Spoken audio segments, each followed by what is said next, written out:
Governor, thanks for joining us. Hey, Jared, thank you. Good to be with you both. Good to be with you. What a special day for you this is every year, but this time around, this is your last trophy presentation. What are your thoughts as you think about your last turn on the cupola to celebrate the second jewel of the Triple Crown? Well, I'm so very grateful to have had the opportunity to be at the center of this great event when the eyes of the world are on Maryland, and we're able to celebrate the great tradition of horse racing in Maryland. And the thing that I'm most grateful for this year is to know that racing is doing so much better now in Maryland. I mean, horse breeding is doing better, racing is doing better, the thousands of jobs associated with it, they're all doing better. It took us a long time to wrestle to the ground that compromise on gaming, but one of the beneficiaries of that was the racing industry, and so we're doing a lot better, and it's terrific. You know, year after year when I would come here, I know, we would always ask, so is the Preakness going to stay in Baltimore? Is the Preakness leaving? Is this the last year? Many times.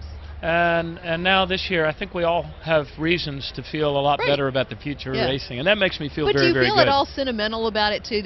And because you're doing a lot of things for the last time, like when you signed your last batch of bills last week, I think, and your last Preakness as governor, do you not ever feel, maybe it's just me, I'm sentimental about things like that, but no? Yeah, I've had moments like that. My 11-year-old today said to me, he skipped his lacrosse game because he wanted to come to the Preakness. I said, Jack, you've never cared that much before, and he said, but it's the last one. It's the last one.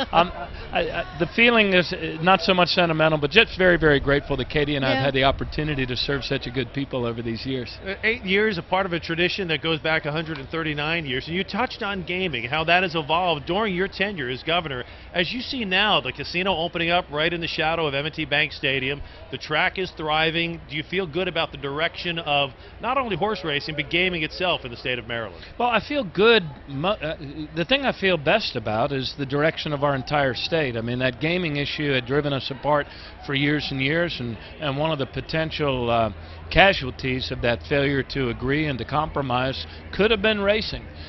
But to have achieved the #1 public schools in America 5 years in a row, the second best rate of job creation in the region since the recession hit, and also the highest median income, we're a people as Marylanders who always move forward, and that's most important to our country when our country's going through moments of doubt and wondering whether we can still accomplish big things. So I feel very good about the direction in which we're headed as a state, and this is a terrific day, and I guess Katie and I are very, very glad to be a part of it. I know you're going to have fun today, but you know, we have to ask you, so have you thought about what is next for you? I think about it every now and again. And will it potentially include a White House?